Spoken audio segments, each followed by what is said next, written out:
Hi, this is another quick Photoshop tutorial for onlinewebmarket.net. I'm your host, Todd Arena. I'm going to show you a couple of different methods to remove chromatic aberration, or CA. It's also referred to as purple fringing.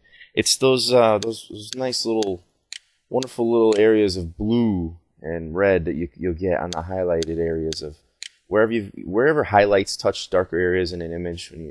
You're going to get this sometimes, depending on the lens, depending on the focal length and the aperture you're at, depending on your settings, and depending on the piece of glass. Better glass, you're not going to have hardly any chromatic aberration.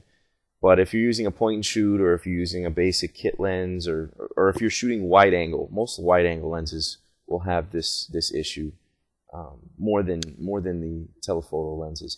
Let's see the first quick method. Go over to your sponge tool over here. It's located in the group with the dodge tool, the burn tool, and then there's the sponge tool. You're going to set it to desaturate, put the flow up to 100. You can change your brush size accordingly, so however you see fit. And as you can see, as I brush over this area, the purple begins to just disappear. It's also removing all color, though, at the same time. Not necessarily a good thing, depending on your subject, depending on where the CA is shown up.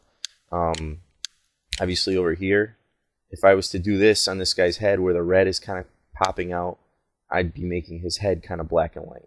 As you can see, you can very easily overdo it. So you got to be careful with it. That's just one quick tip. Sometimes it comes in handy when you're just hitting a small area that already has black on the edges or a darker color that doesn't show much saturation. Another method, I'm going to go back to the original. Another method is to take the layer and duplicate it. You can either select all and copy it and paste it to a new layer, or just hit Control J. As you can see, Control J, I've made a new layer. I'm going to now filter, go up to filter, go to blur, Gaussian blur. Once you go to Gaussian blur, you've got this slider bar. I usually set it around maybe the middle, the first third or so. And once you've got it blurred just enough, you click OK. And then you set this blending mode to color. So it's up at the top here. You're going to set this to color.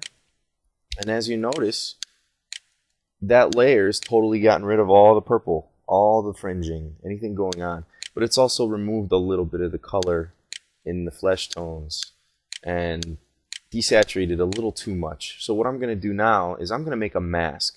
This is the mask button down at the bottom, add layer mask. Just if you're ever unsure of what something does in Photoshop, just hover over it, leave your mouse still, and it'll tell you what it is.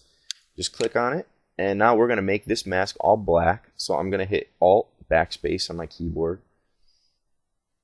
Actually, Control backspace, depending on whether you have the black on the top or on the bottom over here. So now that this is all black, this layer is basically doing nothing. We're going to paint away the areas that we want to remove the CA. So I'm going to go to my paintbrush tool and set it to white. And I'm just going to very quickly and sloppily just paint away the areas that I don't want the CA to show up. As you can see, as soon as I hit these areas, it gets rid of the blue and the purple, all the red fringing. There you go. I'm going to hit these areas. It's not the worst in this image. I've had images that have had worse chromatic aberration, but it really does make a difference in the final image. As you can see, here's your before, there's your after. You can't really tell until you're really zoomed in. There's before, and there's after. Looks a lot better. Thanks for watching. This has been Todd Arena, and I'm in association with onlinewebmarket.net.